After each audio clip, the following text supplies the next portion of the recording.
Mummy ये पीले रंग के फूलों से क्या कर रहे हो? और हम बसंत पंचमी क्यों मनाते हैं?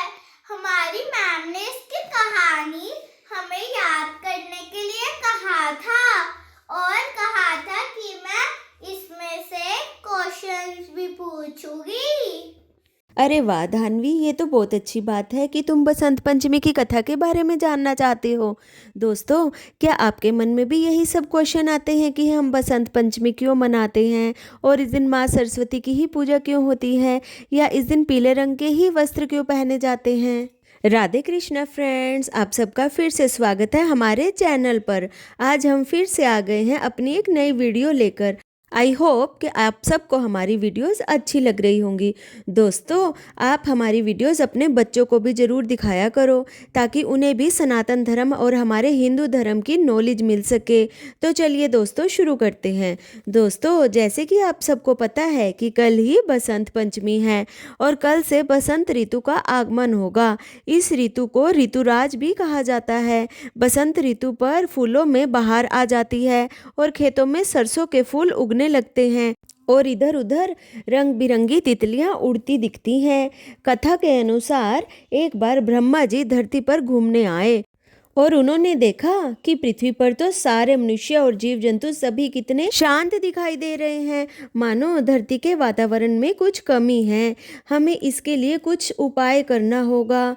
इसके बाद ब्रह्मा जी अपनी समस्या का समाधान ढूंढने के लिए भगवान विष्णु के पास गए और उन्हें अपनी चिंता का कारण बताया और कहा कि नारायण, मैं आपके पास एक सहायता लेने आया हूँ। मेरी समस्या का कोई समाधान बताएं। मुझे पृथ्वी पर सब जगह शांति ही शांति दिखाई देती है।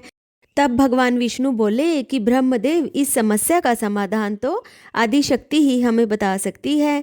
तभी विष्णु जी ने आदिशक्ति को आह्वान किया। विष्णु जी के आह्वान करने के साथ ही वहाँ भगवती दुर्गा प्रकट हो गई। तब उन्होंने देवी माँ को अपनी समस्या बताई और कहा कि देवी दुर्गा, इस धरती पर चारों तरफ शांति फैली है। अब धरती और मौन ना रहे, इसके लिए हम आपकी सहायता चाहते हैं। ब्रह्मा जी और विष्णु जी की बातें सुनकर उसी समय आदिशक्ति माँ के शरीर से एक सफेद रंग का तेज उत्पन्न हो गया और वह दिव्य रूप में बदल गया।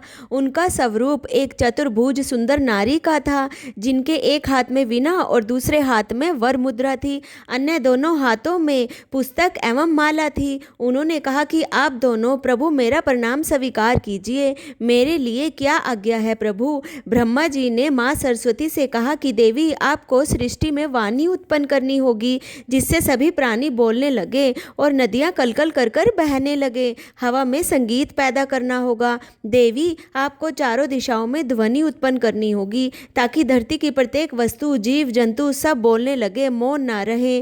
तभी माँ सरस्वती ने कहा, जो आज्ञा ब्रह्मदेव, ऐसा ही होगा। और माँ आदिशक्ति ने माँ सरस्वती से कहा, मेरे तेज से उत्पन्न हुई देवी, आज से आप सृष्टि में ज्ञान की देवी माँ सरस्वती के नाम से जानी जाएंगी और ब्रह्मदेव माँ सरस्वती आपकी पत्नी बनेगी और आपकी शक्ति होगी। ऐसा कहकर माँ दुर्गा अंतर्ध्यान हो गई। इसके बाद सभी देवता सृष्टि के संचालन के काम में लग गए और देखते देखते ही ब्रह्मा जी की आज्ञा से माँ सरस्वती ने धरती पर वाणी उत्पन्न की और संगीत उत्पन्न किया।